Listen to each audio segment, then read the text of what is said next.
بسم اللہ الرحمن الرحیم۔ آج کی بات میں ہم بات کریں گے اشفاق صاحب کا زاویہ ہے۔ زاویہ میں اشفاق صاحب نے تقریباً جو بھی ہے روحانیت کا درس دیا ہے۔ اب لوگوں میں پرسیپشن ہے کہ وہ ایسا فلسفہ ہے جو دنیا سے الگ ہو کر، جیسے تیاگ ہو کر کہا جاتا ہے، تو ان کے لیے میں ایک چھوٹی سی وضاحت کروں۔ ان کی اپنی ہی کوٹیشن ہے جس میں وہ اپنی اس بات کی تردید بھی کرتے ہیں اور ہمیں سبق بھی دیتے ہیں۔ کہتے ہیں تارک الدنیا سے الگ ہو کر اللہ کو یاد کرنے سے بہتر ہے کہ ہم اللہ کے ساتھ رہیں اور اسے یاد کریں۔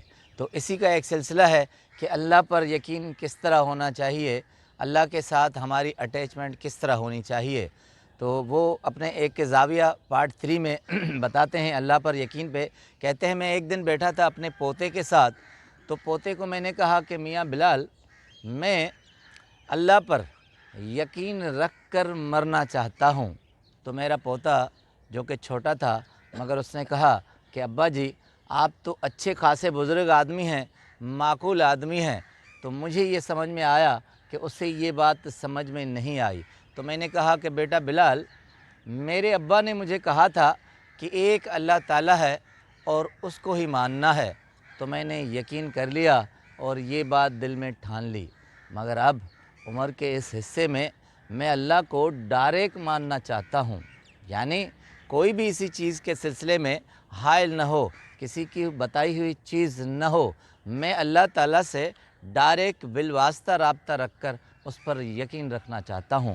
کہتے ہیں کہ میں نے اپنے پوتے کو بتایا کہ میں جب چھوٹا تھا تو میرے ابا جی اکثر بتایا کرتے تھے کہ ان کے دفتر میں ایک ملازم تھا، اور وہ ایک دن جب تنخواہ کا دن ہوتا ہے، بہت اہم دن ہوتا ہے، تو گھر کی طرف جا رہا تھا تو ساری تنخواہ کسی نے اس سے چھین لی۔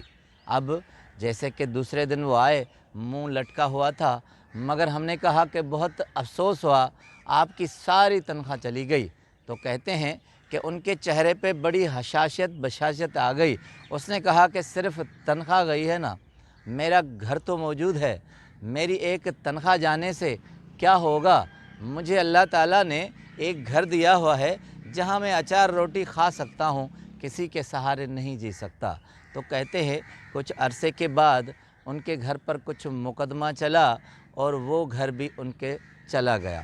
جب کہتے ہیں ہم سب گئے، اب ابا جی کہتے ہیں کہ ہم سب گئے اور اسے کہا کہ ہمیں بہت افسوس ہوا، آپ کا گھر چلا گیا، اب آپ کس طرح زندگی بسر کریں گے؟ تو کہتے ہیں اس ملازم نے کہا کہ گھر چلا گیا تو کیا ہوا، 42 سال کا ساتھ ہے، میری بیوی تو ہے، اس کا ساتھ تو ہے۔ تو کہتے ہیں کچھ عرصہ ہوا، ان کی بیوی اس دنیا سے چلی گئی۔ پھر کہتے ہیں ہم سب افسوس کرنے گئے، کہا کہ 42 سال کا ساتھ، اتنی آپ کے ساتھ منسلک رہی، اب آپ زندگی کس طرح گزاریں گے؟ اس نے کہا کہ کیا ہوا، بیوی چلی گئی، گھر چلا گیا، میری صحت تو ہے، تندرستی تو ہے، میں خود چل پھر سکتا ہوں، اسی ذہن اور دماغ سے سوچ سکتا ہوں، میں کسی سہارے کا منتظر نہیں ہوں۔ تو کہتے ہیں کچھ عرصے کے بعد شوگر کا مریض تھا، ایک ٹانگ کٹ گئی۔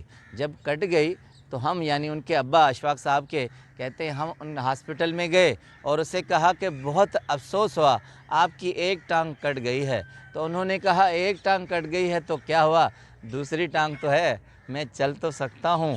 تو کہتے ہیں کچھ عرصے کے بعد شوگر کا مرض اتنا بڑھ گیا کہ وہ دوسری ٹانگ بھی گئی۔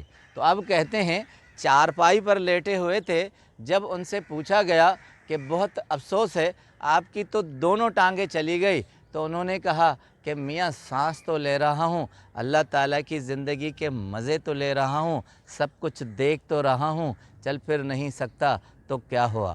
تو آخر میں کہتے ہیں کہ جب ان کی زندگی کے آخری لمحات تھے تو وہ چارپائی پر لیٹے ہوئے تھے، ان کی بہو صرف ان کے سامنے تھی، تو انہیں کہا تھا کہ بیٹا چارپائی بڑے مزے کی ہے، بستر بہت اعلیٰ ہے، اسی کاریگر نے یہ چارپائی کس طرح کسی ہوئی ہے، مجھے بہت لطف آ رہا ہے، یہ کہنا تھا کہ ان کی آنکھیں موند گئی اور وہ دنیا سے چلے گئے۔ اب اشفاق صاحب کہتے ہیں کہ انسان کے اندر اس طرح کی طاقت ہونی چاہیے، اس طرح کا یقین ہونا چاہیے کہ زندگی میں سب کچھ چلا جائے مگر کسی سے شکایت نہ ہو۔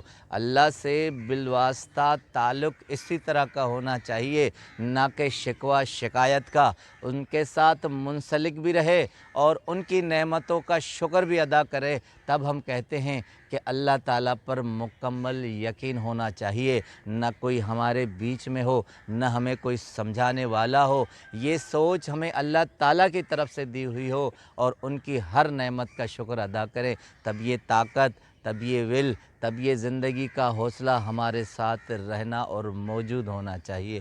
آپ کا بہت بہت شکریہ۔